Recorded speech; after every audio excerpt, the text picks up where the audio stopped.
When seeking revenge, we dig two graves, one for our enemy and the other for our own peace of mind. Maria no Danzai, also known as Maria's Judgement, a manga I found about back in June during its inception and followed closely since then, has turned out to be exactly what I expected, and I'm not even a single bit disappointed. Because this story about Maria Akeboshi, a mother who watched her only son get brutally killed right in front of her, is shaping up to be one of the darkest and most brutal mangas out there, and I guarantee you that it is not going to be for the faint of heart. So, here's the warning right in the intro. Proceed at your own discretion. Alright, so, it was a sunny morning and here I was, just good old me browsing the list of available animes during the summer season until I realized, hey, there is nothing for me to bloody watch. Now, don't get me wrong, I'm not saying that this season has nothing good in it, of course it does. From bangers such as Zom 100, if only it would stop getting delayed every other week. Oh, wait. Oh.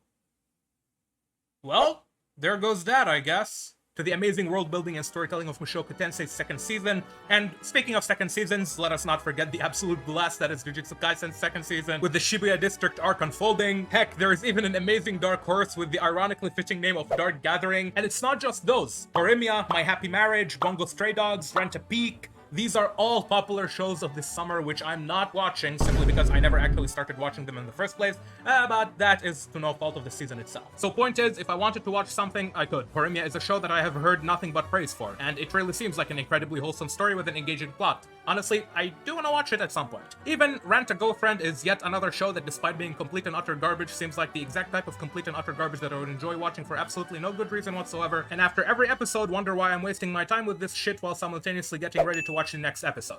So yes, this season does have some stuff for me to dabble in if I'm bored, but you see, most of the shows this season are missing something very important. Bro, they fucking murder, mate. Oh. While the shows themselves are really good, most of the animes airing in the summer of 2023 season lack that little oomph to them. Now, listen, obviously a good story is always the most important thing, but sometimes, some people just want to sit back, relax, and watch two absolute monsters staring each other shred by shred and piece by piece, which cannot be found outside of the occasional bloodbath in Jujutsu Kaisen this season. As I said, there are shows out there with interesting plots, such as Horimiya and Mushoku Tensei, but those stories are currently extremely chill and doing things at their own pace. So when I'm looking for brutal and unadulterated murder to turn off my brain and watch, yeah, Rudeus's adventures into getting his erection back ain't gonna cut it, fam. And that's when I resorted to the dark path and searched in the deepest and darkest corners of the new and up-and-coming mangas, then found Maria no Danzai, a manga about a MILF viciously hunting down and murdering a group of high school kids.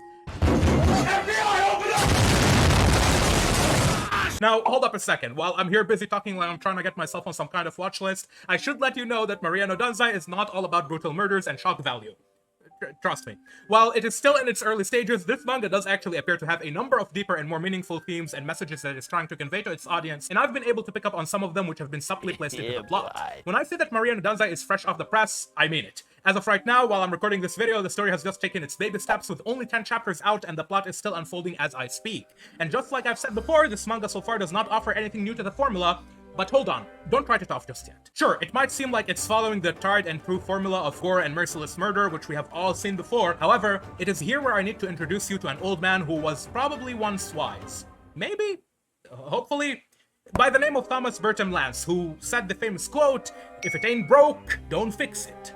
Now, of course, there are negative sides to such mentality. After all, innovation is extremely important to both progress and success. But the reason I'm mentioning this here is because the core concepts fit well. If something is known to work, then sometimes attempting to reinvent the wheel is just a waste of your time. And you know what? The author of Maria no Danzai actually follows the revenge formula really, really well, and there are so many little details sprinkled into this manga that made me realize the enormous potential it has to become a truly great story moving forward. And I'm going to tell you exactly why that is the case. The theme of revenge or vengeance is one of the most, if not the most, oversaturated themes in literature and popular culture, often explored through a variety of characters and storylines, and many of those are really, really bad. Nonetheless, the theme of revenge remains one of the most popular ones for a reason. When it is interwoven seamlessly as part of a grander and more sophisticated plotline, the concept of revenge can produce unfathomable masterpieces of storytelling such as Vinland Saga. However, the real source of its success is the fact that the baseline for such stories to hook an audience is incredibly low. All you need is a logical enough plot with a decent pacing along with an extremely unlikable villain, and the story basically writes itself. At the end of the day, most people are gonna want to see the evil villain that wreaks havoc and suffering wherever they tread get what's coming for them.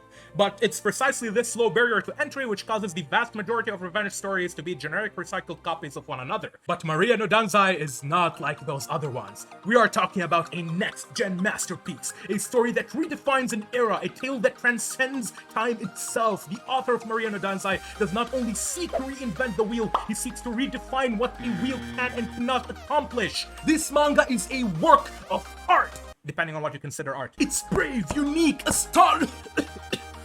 Okay, yeah, I get it, yeah. It's the exact same story you have seen 1,000 times by now. This manga does absolutely nothing new that I know for a fact. The author's favorite ice cream flavor is vanilla with no cream on top. You know what? Even better. You see this manga over here, Jujika no Rokunen, 6 people on the cross? Yeah, for those of you who have read it, this is the exact same story as Maria no Danzai. Like, dude, 5 bullies who beat a kid every day? Check. One of the bullies is the mastermind and is significantly smarter than the other 4 idiots? Check. Bullies destroy the protagonist's life, making them seek vengeance? Check. Time skip shows the bullies in a high school performing actions far beyond the capabilities, resources, and monetary budget of any realistic high schooler? Check. Protagonist hunts down the 5 bullies one by one as the other idiots don't join forces and wait for each other to be systematically taken out? Check. In fact, the following is most likely an accurate footage of how the author of Maria no Danzai created the manga.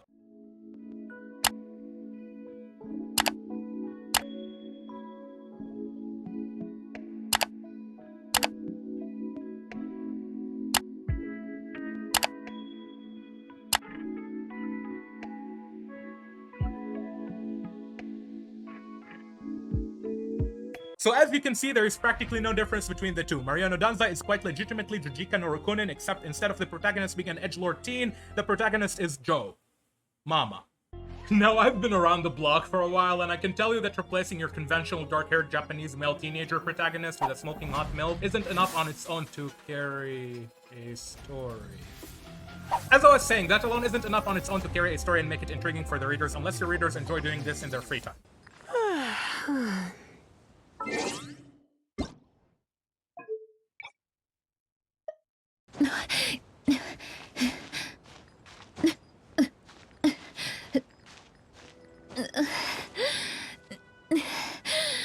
Afternoon tea no jikan yo.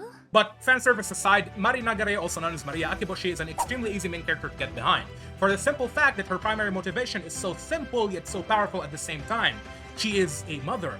And here, I do not mean mother as a meme, I mean the word in its purest and most fundamental definition. In the beginning, Maria starts off as a caring mom who wishes to protect her son and give him a good life so that he may grow up and become a strong and healthy man. But unbeknownst to her, her son is hiding the fact that every day he gets bullied in school by a group of teenagers who are portrayed as absolutely irredeemable human filth. In the end, Maria fails to protect the most important thing in her life and can only watch as her boy gets isekai'd into another world right in front of her eyes. For those of you who understand this joke, I am really sorry, but I had to make it. It was the only thing on my mind when I saw it happen in the manga and I could not stop laughing. Oh man, I'm going to hell. You see, in Jujika no Rokunen, the villains are composed of a group of 5 teenagers, with one of those 5, Shigoku Kyo, aka Kyo-chan, being the mastermind behind the story, with the other 4 being fodder idiots. And in Maria no Danzai, this guy here, Nozomu Okaya, well, he's Kyo-chan Ultra HD. So far, Okaya is actually the only true main antagonist of the story and the true target of Maria's judgment. Yes, the pun was intended.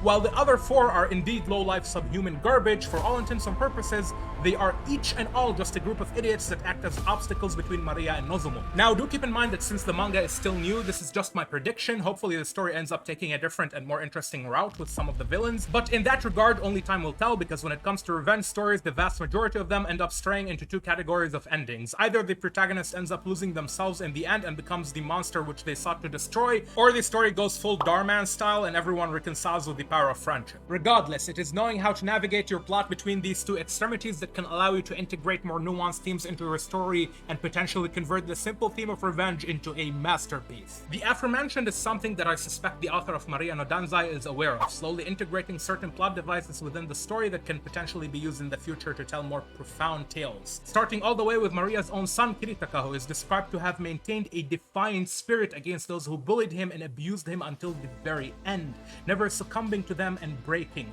nor losing the fire in his eyes. The same ties which haunt Nozomu Okaya long after Kiritaka's own death, the only person he could never truly break. And Maria herself, who despite being currently blinded by her revenge beyond her masquerade and the act she plays, shreds of humanity remain noticeable from time to time, as the memory of her son, the same reason that drives her to kill, is ironically the same reason that causes her to feel guilt for her actions. And now add in the fact that her husband, a police detective, is also conducting an investigation into what happened to his son, along with Nozomu Okaya being a significantly more competent villain than the other four idiots, you have a very interesting story brewing. So, I can only hope that this goes in an interesting direction as the series gets more chapters. And while yes, you won't be hearing about it along with masterpieces such as Berserk, Vagabond, or Vinland Saga anytime soon, Maria no Danzai still accomplishes what it's supposed to do very, very well. Finally, something amazing that I've observed in this manga so far is that most of the time Maria finds herself in situations where she is clearly physically outmatched due to the nature of the people she is hunting down. But instead of the usual asshole garbage we see in Hollywood where the main character single-handedly beats up four grown-ass men on her own, Maria actually uses her intellect to outsmart her opponents or leverage an equalizer to survive danger rather than bullshitting her way through a situation which realistically would always get her killed. And no, I'm not saying that goofy and nonsensical fights are not fun to watch, but it is important to point out when an author puts thought into their plot like this. Whether the story ends up evolving into a deeper and more introspective look into the concept of revenge is up to the author, but if you are someone looking for a quick hit of drama with good action, then this manga is just for you. It is dark, gory, bloody, and many of the characters in it have practically no regards for human life. But that is exactly what you should expect when walking into a story like this one. Maria no Danzai is a brutal revenge manga and it does not pretend to be anything else so far. You can tell from the art style itself which type of story you are going to get into, and let me tell you something, the manga artists do not hold back whatsoever when it comes to the gore scenes. Now, considering the manga's relative youth, you can tell that the artists and the author are going to improve dramatically as the series moves forward. So considering how good the art style is right now, give it a few months and this manga's art is going to slap. So if you are someone who is looking for a quality action drama series with an interesting premise and a pretty damn good art, then Maria no Danzai might just be the story for you. Alright, thank you all for watching. I hope you enjoyed watching this video as much as I enjoyed making it. I always appreciate your time and input on these videos, so I start to improve them every single time. Honestly, I know Maria no Danzai is not the talk of the town right now, but something about this manga hooked me early on and I decided to follow it for a few weeks before finally making this video to talk about it. I feel like it has potential to go in an interesting direction, so yeah, don't sleep on it. Anyway though, that's all from me for now. As always, take care and I'll see you in the next time.